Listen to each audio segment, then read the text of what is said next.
মণ্ডপ সজ্জার মধ্যে দিয়ে দর্শনার্থীদের শৈশবকালে স্মৃতিচারণ করাতে চলেছে এই আলিপুরদুয়ার জেলার ইয়ং বয়েজ ক্লাব।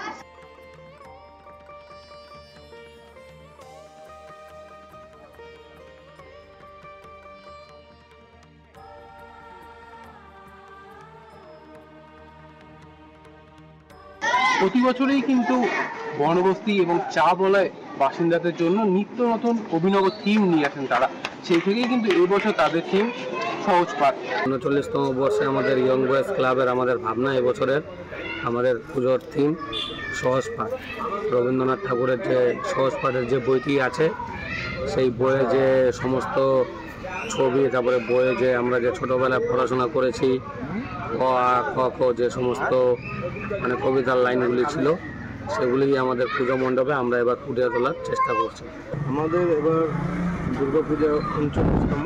আমাদের প্রতি বছরই দুর্গাপূজার বিশেষ আকর্ষণ আমাদের এই কালচিনি ব্লকের মধ্যে সরজিৎপল্লী ইয়ং বয়েজ ক্লাব আমরা করে থাকি। তো এখন পুজোর থিমগুলো একটু চেঞ্জও হচ্ছে।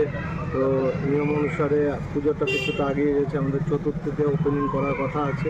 আর বেশ ভিড়ও হয় এখানে, খুব লোক আমাদের আকর্ষণ থাকে, এখানে আসে, বাচ্চা কাচ্চারও ভিড় থাকে। রবীন্দ্রনাথ ঠাকুরের সেই সহজ পাঠের অনুকরণে কিন্তু তৈরি হচ্ছে মণ্ডপ। বিভিন্ন বর্ণমালা ছড়া দিয়ে সজ্জিত হচ্ছে মণ্ডপ। পাশাপাশি রবীন্দ্রনাথের লেখা বিভিন্ন বই, উপন্যাস দিয়েও কিন্তু মণ্ডপ তৈরি করা হচ্ছে।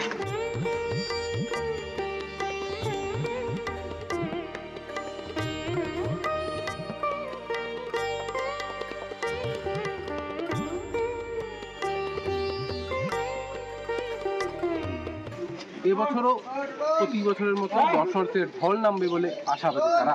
আলিপুরদুয়ার থেকে সবুজ রিপোর্ট, কলকাতা টিভি।